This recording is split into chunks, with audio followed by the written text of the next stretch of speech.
नमस्कार, मैं हूं साक्षी। आप देख रहे हैं एसडी न्यूज नेटवर्क। और आज की बड़ी खबरें फटाफट अंदाज में। पुणे मर्डर केस में नया खुलासा, सिया की चीख से बड़े सवाल। पुणे के चर्चित केतन अग्रवाल मर्डर केस में अब तक एक नया खुलासा सामने आया है। लोहगढ़ किले के गार्ड ने बताया कि केतन के खाई में गिरने के बाद उसकी मंगेतर सिया गोयल मदद के लिए जोर जोर से चिल्ला रही थी। गार्ड के मुताबिक सिया ने सिर्फ इतना कहा कि यहाँ से कोई नीचे गिर गया है, जिसके बाद पुलिस को सूचना दी गई। वहीं सिया की मां पूजा गोयल ने बड़ा बयान देते हुए कहा कि अगर बेटी दोषी साबित होती है तो उसे भी उसी किले से नीचे फेंक दिया जाना चाहिए। फिलहाल सिया और उसके कथित प्रेमी चेतन चौधरी पुलिस हिरासत में है और पुलिस इस पूरे मामले की एक हर कड़ी को जोड़ते हुए जांच की ओर आगे बढ़ रही है। एनसीईआरटी की नई किताब पर विवाद, प्रस्तावना हटने के बाद बहस तेज। एनसीईआरटी की 9वीं कक्षा की सोशल साइंस की नई किताब को लेकर नया विवाद शुरू हो गया है। नई किताब में संविधान की प्रस्तावना शामिल नहीं की गई है और सोशलिस्ट व सेक्युलर जैसे शब्दों का भी जिक्र नहीं है। हालांकि संविधान लोकतांत्रिक संस्थाओं और मौलिक अधिकारों की जानकारी दी गई है, लेकिन प्रस्तावना हटाने पर विपक्ष सवाल उठा रहा है। वहीं किताब में पहली बार इमरजेंसी पर अलग सेक्शन जोड़ा गया है, जिसमें किसी भारतीय लोकतंत्र के सामने आई सबसे बड़ी चुनौतियों में से एक बताया गया है। अब इस बदलाव को लेकर राजनीतिक बहस लगातार तेज होती जा रही है। कहीं मूसलाधार बारिश, कहीं हीटवेव का कहर। देश भर में मौसम के अलग अलग रंग देखने को मिल रहे हैं। वहीं जयपुर और कोलकाता में तेज बारिश से सड़कें पानी में डूब चुकी है। अस्पताल और दुकान तक में पानी भर चुका है। वहीं मध्य प्रदेश के इंदौर में भारी बारिश की आशंका को देखते हुए 15 पर्यटन स्थलों को 22 अगस्त तक बंद कर दिया गया है। दूसरी तरफ उत्तर प्रदेश और बिहार के कई जिले में अब तक भीषण गर्मी और हीटवेव की चपेट में है, क्योंकि मानसून तय समय से देरी से पहुंच रहा है। मौसम विभाग का कहना है कि अगले कुछ दिनों में मानसून तेजी से आगे बढ़ सकता है और कई राज्यों को राहत मिल सकती है। कोटा से पाकिस्तान कनेक्शन का दावा, जांच एजेंसियां अलर्ट। राजस्थान के कोटा से एक ऐसा मामला सामने आया है जिसने सुरक्षा एजेंसियों की चिंता बढ़ा दी है।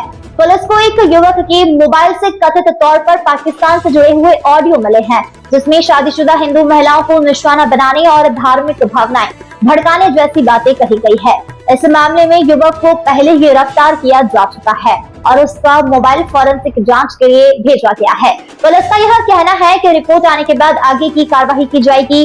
फिलहाल इस पूरे मामले की गंभीरता से जांच जारी है और सुरक्षा एजेंसियां भी पूरी तरीके से सतर्क है। सोना चांदी सस्ता, पोर्टल बंद और पासपोर्ट होगा महंगा। आर्थिक मोर्चे से बड़ी खबर यह है कि सोने और चांदी की कीमतों में बड़ी गिरावट दर्ज की गई है। एक दिन में चांदी करीब 5,500 रुपए और सोना 2,300 रुपए से ज्यादा सस्ता हो गया है। वहीं ईपीएफओ का ऑनलाइन क्लेम प्रोसेसिंग पोर्टल 26 से 28 जून तक बंद रहेगा, इसलिए सदस्य अपने जरूरी काम पहले ही निपटा ले। इसके अलावा 1 जुलाई से पासपोर्ट बनवाना महंगा हो जाएगा। वहीं अमेजॉन ने भारत में बड़े निवेश का ऐलान किया है। कुल मिलाकर आम लोगों से जुड़ी कई अहम अपडेट एक साथ सामने आई है। एलपीजी टैंकर में धमाका, चालक जिंदा जला। उत्तर प्रदेश के कौशाम्बी में शुक्रवार सुबह बड़ा हादसा हो गया। एलपीजी टैंकर बेकाबू होकर टोल प्लाजा से टकरा गया, जिसके बाद जोरदार धमाका हुआ और पूरे टैंकर में आग लग गई। हादसे में चालक की दर्दनाक मौत हो गई है, जबकि 5 टोल कर्मचारी झुलस गए हैं। आग इतनी भीषण थी कि टोल प्लाजा पर खड़ी हुई 16 बाइकें और 2 कार भी जलकर राख हो गई है। करीब आधे घंटे की मशक्कत के बाद फायर ब्रिगेड ने आग पर काबू पाया।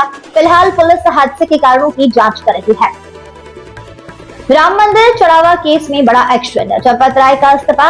अयोध्या राम मंदिर चढ़ावा चोरी मामले में बड़ा प्रशासनिक फैसला सामने आया है। श्री राम जन्मभूमि तीर्थ ट्रस्ट के महासचिव चंपत राय और ट्रस्टी डॉक्टर अनिल मिश्रा ने अपने पद से इस्तीफा दे दिया है।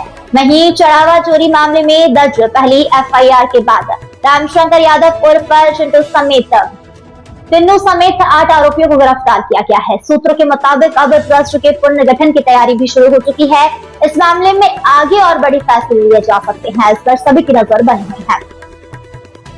यूपी बीजेपी की नई टीम, ओबीसी चेहरे को मिला ज्यादा मौका। उत्तर प्रदेश बीजेपी ने विधानसभा चुनाव से पहले अपनी नई प्रदेश टीम का ऐलान कर दिया है।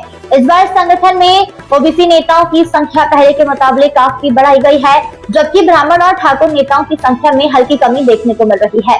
रक्षा मंत्री राजनाथ सिंह के छोटे बेटे नीरज सिंह को भी प्रदेश उपाध्यक्ष बनाया गया है। वहीं समाजवादी पार्टी से आई पूजा पाल को भी बड़ी जिम्मेदारी मिली है।